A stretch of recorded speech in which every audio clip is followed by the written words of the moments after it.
Détournement des deniers publics au gouvernorat du Congo central. Atou Matubwana vient d'être appréhendé par des hommes en civil cet avant-midi à Kinshasa en exécution du mandat d'amener émis par le procureur général près la Cour de cassation.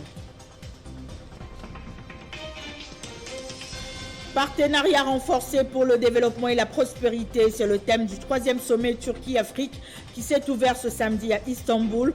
Dans son discours, le président de la RDC et président de l'Union africaine, Félix Tshisekedi, a plaidé pour un véritable partenariat gagnant-gagnant entre l'Afrique et la Turquie.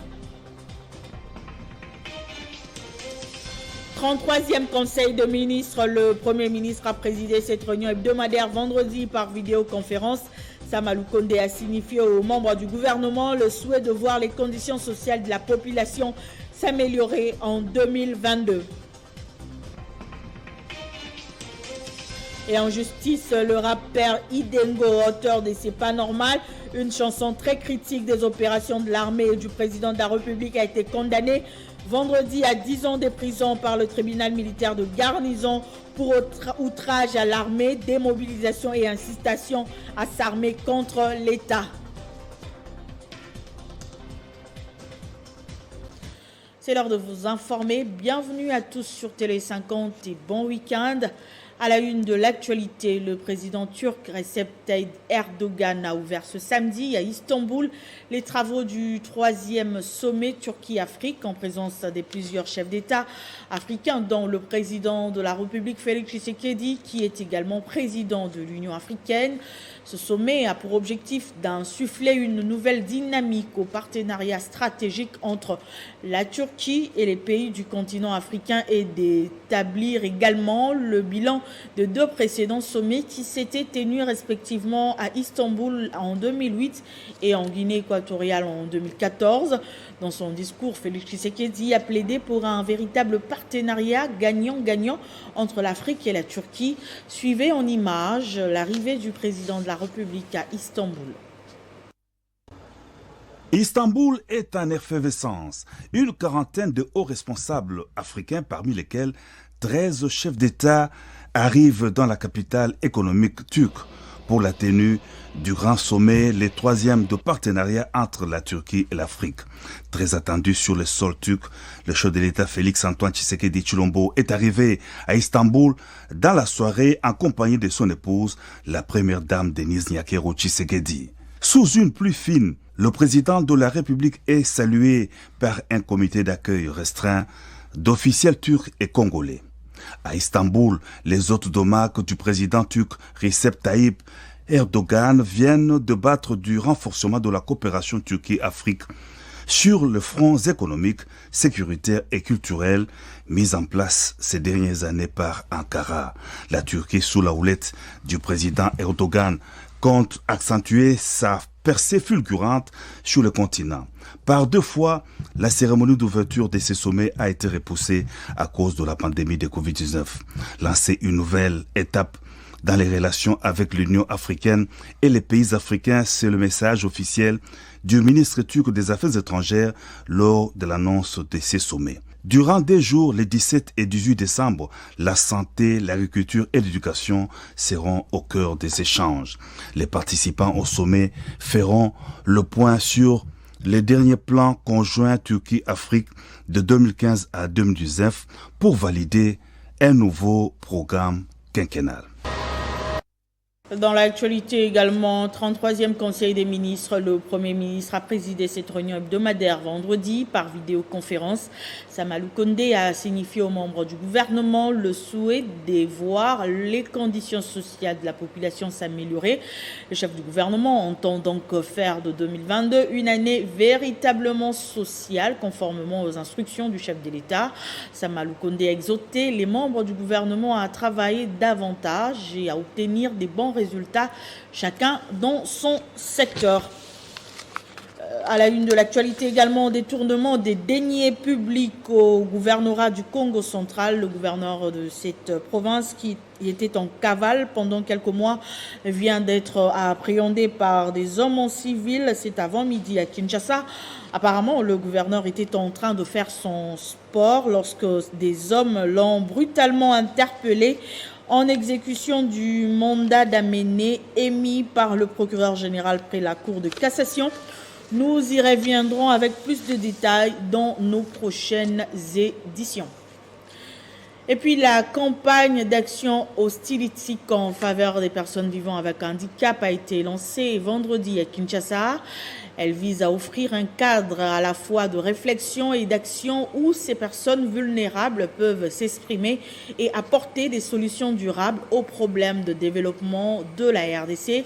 L'activité et l'initiative du NASBEL Agir pour le développement social des Congolais. Regardez.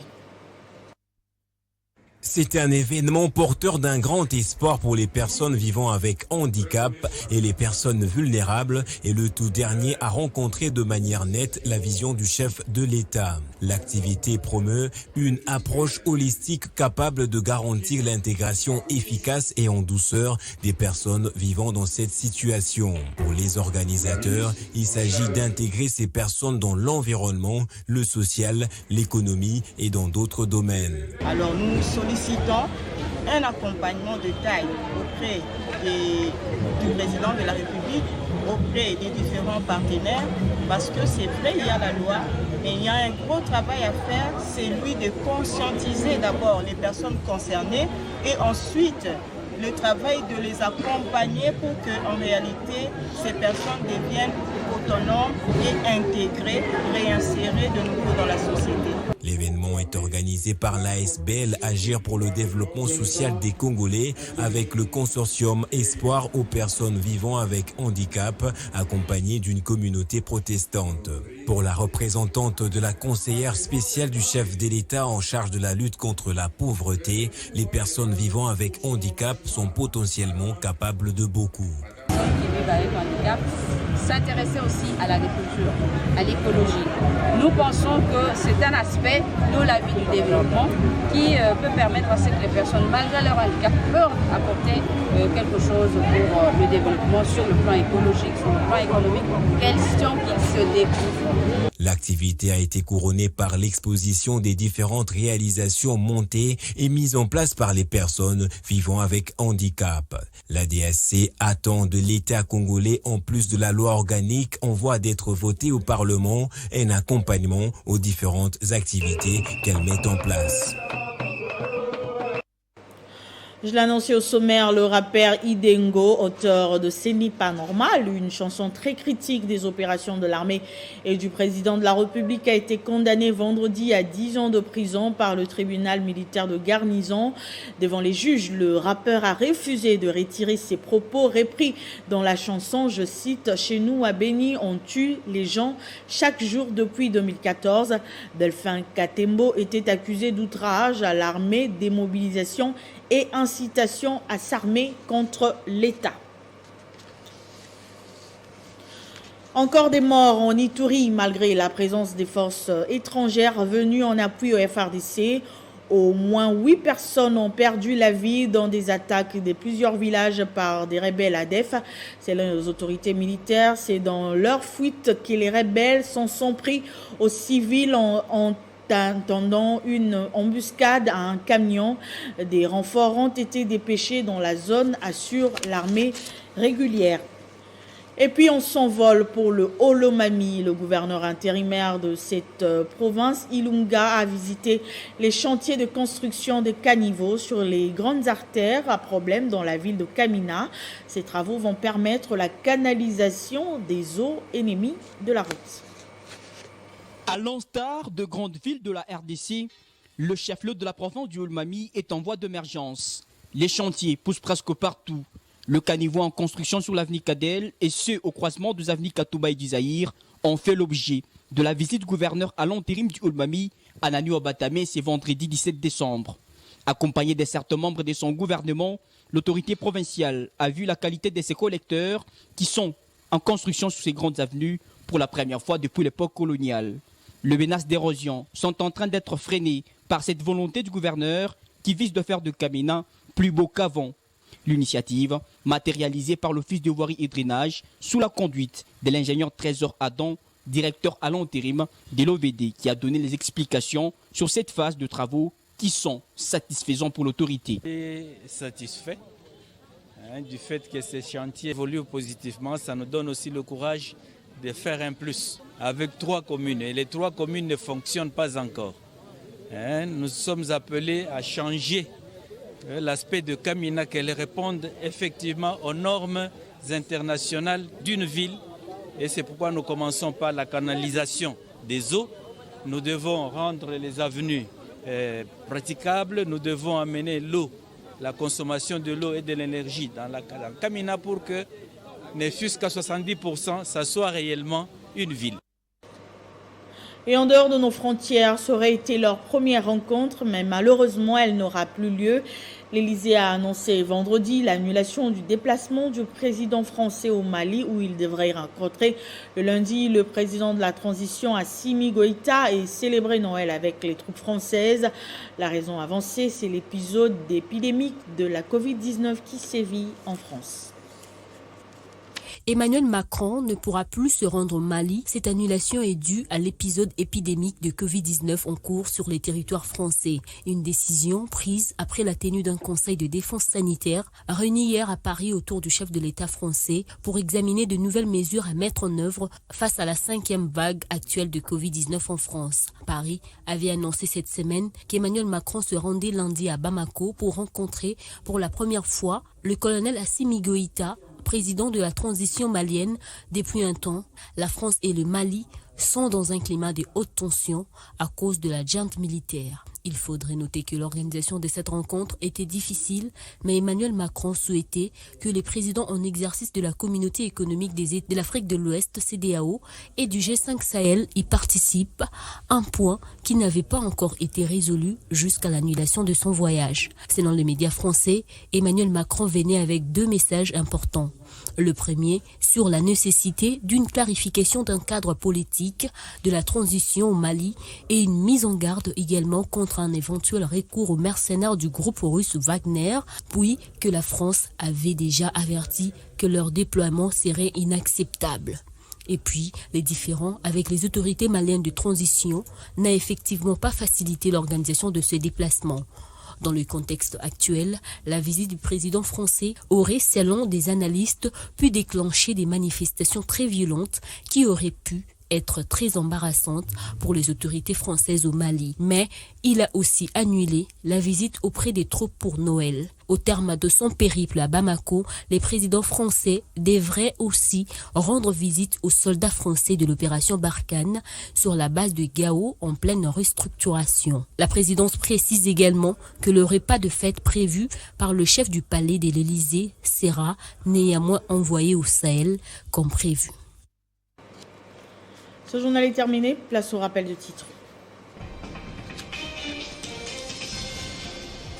Détournement des deniers publics au gouvernorat du Congo central. Matubwana vient d'être appréhendé par des hommes en civil cet avant-midi à Kinshasa en exécution du mandat d'amener émis par le procureur général près la Cour de cassation. Partenariat renforcé pour le développement et la prospérité, c'est le thème du 3e sommet Turquie-Afrique qui s'est ouvert ce samedi à Istanbul. Dans son discours, le président de la RDC et président de l'Union africaine, Félix Tshisekedi, a plaidé pour un véritable partenariat gagnant-gagnant entre l'Afrique et la Turquie. 33e Conseil de ministres, le Premier ministre a présidé cette réunion hebdomadaire vendredi par vidéoconférence. Samalou Kondé a signifié aux membres du gouvernement le souhait de voir les conditions sociales de la population s'améliorer en 2022.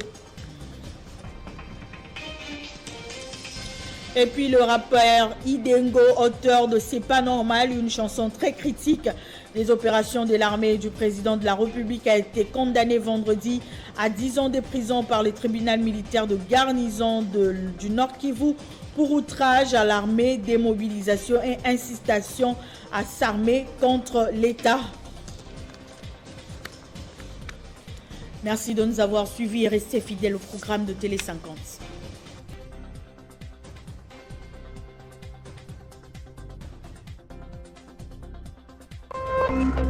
Téléchargez les infos Télé 50 sur www.tele50.cd. La famille Nkuba Chibola a la profonde douleur d'annoncer le décès de leur fille, sœur, mère et tante Chifou Chibola Agnès, décès survenu ce dimanche 12 décembre à l'hôpital de Chinois, Andjili quartier 7. La veillée mortuaire aura lieu ce samedi 18 décembre 2021 à Massina, derrière le marché de la Liberté. Et la levée du corps aura lieu le dimanche 19 décembre 2021 à l'hôpital de Chinois à quartier 7. Et l'enterrement aura lieu au cimetière de Kinkole. Ces communiqués tient lieu de faire part.